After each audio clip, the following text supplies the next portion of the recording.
moom mi nga xamante ne d'accordul woon ak benn yoon li nga xamante ne moo di mbir moom mais waaye kii di le président de l'Assemblée nationale El Malick Ndiaye moom mi lee da ko mujjee daal di sàkku si moom ngir mu noppi wala mu daal di génn ci li nga xamante ne moom moo di ci salle bi ndax li nga xamante ne moom moo di débat bi mënuñ ko kon daal di kii ñu ànd déglu moom Abdou Mbow. Engage la responsabilité du gouvernement pour l'adoption d'un projet de loi de finances xam nga loolu dafa leer mooy premier ministre moom moo mën a engager le gouvernement mais li ñu gis tey mooy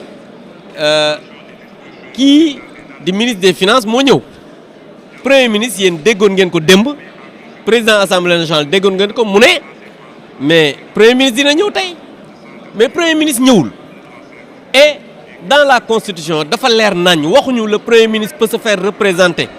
Le gouvernement ne peut être engagé, la responsabilité du gouvernement ne peut être engagée que par le Premier ministre de la République du Sénégal. Donc ñoom comme am nañ majorité te nekkuñu ci yoon nekkuñu ci dëgg dañu nekk nit ñoo xamante ne nii ñoom jàpp nañ ne comme am nañ majorité lu leen neex mën nañ ko def ci réew mi mais il faut que sénégalais yi jóg xam ne d'abord li ma doon wax démb wax naa ko Premier ministre amul benn tontu bu ma tontu li ma ko laaj lépp. daf ma ko confirmer ne d'abord xaalisu pétrole bi moo wax mi ngi présidence ne ñoom dañuy indemniser ay combattants yoo xamante ni moom moo leen jëloon affaire quota yi ma wax ci affaire kër yi nee naa leen ñoom amuñu wax quota donc amul dara loo xam ne wax naa ko mu weddi ko lépp daf ko confirmer mais la procédure d'aujourd'hui comme je l'ai dit l'article 86 de la Constitution qui est la charte fondamentale du pays dit clairement que le Premier ministre peut engager la responsabilité du gouvernement pour faire voter une loi de finances. Ça, c'est très clair. On n'a pas dit que le Premier ministre peut se faire représenter. Le ministre des Finances n'est pas le Premier ministre. Il ne peut pas engager la responsabilité du gouvernement. Aujourd'hui, si on devait déposer une motion de censure, on ne peut pas le déposer contre le ministre des Finances. Donc, il faudrait que les Sénégalaises et les Sénégalais se lèvent pour qu'on puisse comprendre. Non, la lettre ne peut pas suffire. Je suis désolé.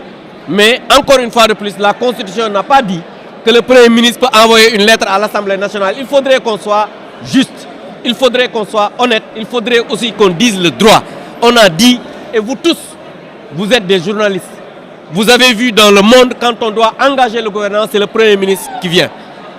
En France, vous avez dit le 49.3, vous avez vu quand on doit l'engager, mais c'est le Premier ministre qui vient devant l'Assemblée nationale, parce que le Premier ministre est responsable devant le président de la République et devant l'Assemblée nationale. Mais on n'a pas dit envoyer une lettre, c'est trop facile. Le Premier ministre lui-même avait dit qu'il allait revenir aujourd'hui.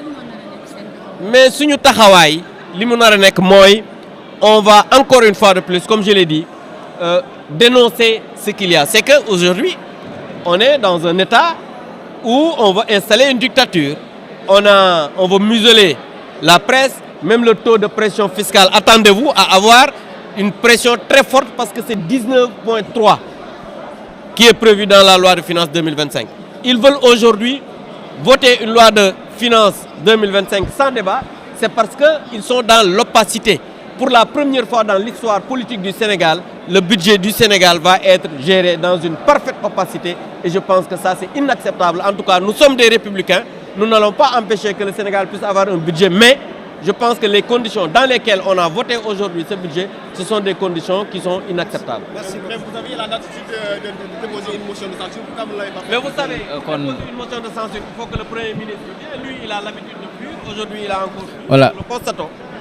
Voilà ñu jël ki nga xam ne moo di honorable député Cheikh Omar Bamba Diop moom également Cheikh Omar ñu daal di ñëw kon voilà.